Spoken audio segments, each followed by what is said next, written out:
A propósito del tema que está en boga en toda Latinoamérica, como las elecciones de Venezuela y todo lo que generó este mal de dudas y de inconformidad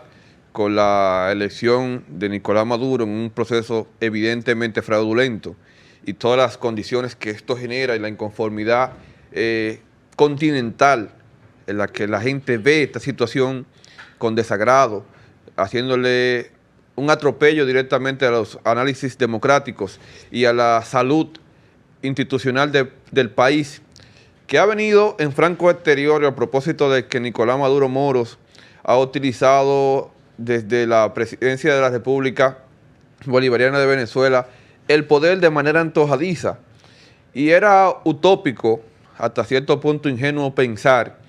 que sobre la base de la garantía democrática un régimen autocrático pudiese darse el lujo de celebrar un proceso electoral de forma abierta, plural y democrática como sucedió el domingo. Era ingenuo pensar eso cuando las bases democráticas están colapsadas a propósito de que los dictadores tienen una visión muy propia del modelo de gestión.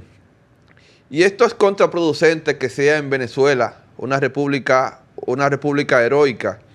que desde su proceso fundacional estuvieron mártires y próceres que lucharon por la libertad no solamente de ese país, sino de toda una región continental, teniendo el caso de Simón Bolívar, el libertador de las Américas, así como otros que se vieron en el tránsito histórico de luchar por las reivindicaciones sociales, así como por la independencia de distintos países. Y yo creo que en Venezuela no hacen falta héroes, porque ya lo hay. Tenemos el caso de Capriles, tenemos el caso de Juan Guaidó, tenemos el caso de María Corina Machado. ¿Y por qué digo que no hacen falta héroes? En Venezuela lo que yo creo que hace falta es mártires, porque los sacrificios históricos que han tenido que suceder para el desarrollo de las democracias siempre tiene una cuota de sangre. Y dirán, cóntrale, este postulado con el que yo me despacho puede parecer grosero, hasta cierto punto intolerante, pero no hay forma posible para dialogar con una gente que ha perdido la razón democrática en su accionar. Hay demasiadas razones obvias y muchos ejemplos en toda Latinoamérica de personas que comprendieron que la libertad tenía un precio a pagar. Porque la conculcación del derecho de la libre participación y todas las vejaciones que el régimen de Nicolás Maduro ha sometido de forma cruenta al pueblo venezolano no tiene una salida salomónica en el marco de la comunicación. Y peor aún, la inacción de organismos internacionales como la OEA, como la ONU, que suelen ponerle sanciones internacionales a países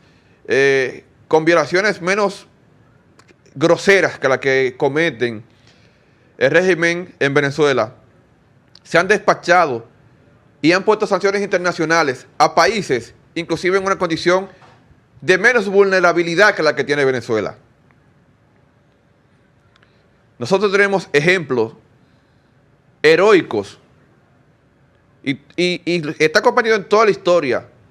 Y en aquellos años de los 70, 60 y 80, un pueblo heroico que pudo sobreponerse ante la adversidad. Desde el 1958, cuando el pacto de punto fijo, hasta todavía el ascenso de Chávez en aquel golpe de Estado histórico, habían ejemplos de civismo y de gente que tenía la determinación de cambiar su realidad. Porque es imposible el diálogo con aquel que ha perdido la razón en la conculcación tradicional de derechos humanos como sucede en Venezuela. Y de Venezuela se ha hablado tanto, pero es imposible buscarle soluciones sencillas a temas complejos.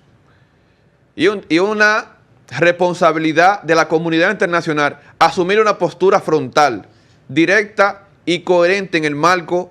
de las obligatorias sanciones que tiene que caer sobre el régimen de Venezuela. La realidad política del continente debe cambiar con sanciones ejemplarizantes que puedan llegar desde Venezuela Nicaragua hasta Cuba, porque la libertad es un derecho fundamental del ser humano y en estos países se vulnera día a día.